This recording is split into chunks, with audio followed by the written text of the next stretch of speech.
South Korea के president ली जेम्यांग 19 से 21 अप्रैल तक 3 दिन के भारत दौरे पर आए। ये पिछले 8 सालों में किसी कोरियन राष्ट्रपति का पहला भारत दौरा है। दिल्ली में उनका सेरेमोनियल स्वागत हुआ, राजघाट जाकर महात्मा गांधी को श्रद्धांजलि दी और फिर पीएम मोदी के साथ हाई लेवल टॉक्स हुई। इस दौरे का मकसद था India south Korea special strategic partnership को और ज्यादा मजबूत करना। यहाँ पर दोनों देशों ने डिफेंस डील्स और मिलिट्री कॉर्पोरेशन और ज्यादा मजबूत करने के लिए सहमति जताई। दोनों देशों ने फैसला किया मिसाइल सिस्टम्स और एंटी एयरक्राफ्ट गन्स पर साथ काम करेंगे।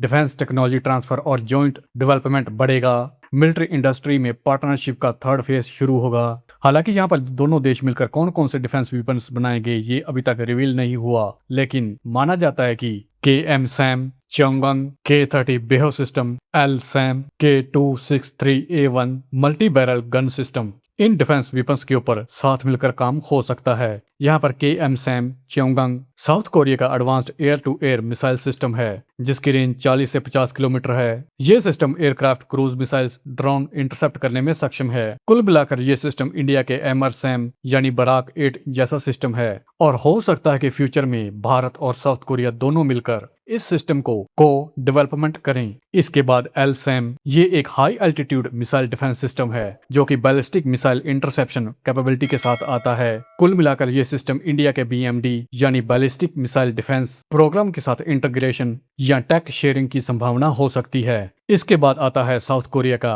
Anti aircraft guns K-30 बेहो। ये एक twin 30mm guns plus short range missiles का मिलाजुला रूप है जो कि ड्रोन, हेलीकॉप्टर्स, लो फ्लाइंग एयरक्राफ्ट के खिलाफ इफेक्टिव है। भारत ने पहले भी इस सिस्टम में इंटरेस्ट दिखाया था, स्पेशली ड्रोन थ्रेट्स के लिए।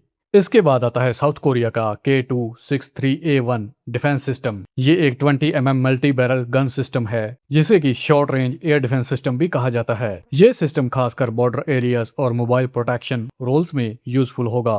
भारत का साउथ कोरिया के साथ इन डिफेंस डील्स के साथ फोकस है ड्रोन वॉरफेयर काउंटर करना, खासकर पाकिस्तान चाइना के थ्रेट को काउंटर करना, और इन सारे सिस्टम्स की मेक इन इंडिया के तहत टेक्नोलॉजी ट्रांसफर के साथ प्रोडक्शन करना। यहाँ पर दोनों देशों के बीच सिर्फ डिफेंस ही नहीं बल्कि इकोनॉमी और टेक्नोलॉजी में भी बड़े फैसले हुए हैं। दोनों देशों ने 2030 तक 50 बिलियन ट्रेड टारगेट रखा है। Semiconductors, EVs, AI, ship building पर सहयोग भी होगा। सैमसंग, LG, Hyundai जैसी कंपनियों ने भारत में निवेश बढ़ाने का प्लान बनाया है, यानी भारत अब ग्लोबल सप्लाई चेन में और मजबूत बन रहा है। इस दौरे में करीब 15 बड़े समझौते साइन हुए जो defence, technology, energy, ship building, trade, इन सब सेक्टर्स को कवर करते हैं। यहाँ दोनों देशों का लक्ष्य है इंडिया कोरिया पार्टनरशिप को नेक्स्ट लेवल पर ले जाना। साउथ कोरिया ने भारत के साथ मिलकर Indo Pacific security, maritime routes जैसे कि हॉर्मुज की सुरक्षा और ग्लोबल पीस और स्टेबिलिटी पर काम करने की बात कही है। यानी कि ये पार्टनरशिप सिर्फ बिजनेस नहीं बल्कि ग्लोबल पावर बैलेंस को भी प्रभावित कर सकती है, जो कि अपने आप में एक स्ट्रेटेजिक अलायंस है।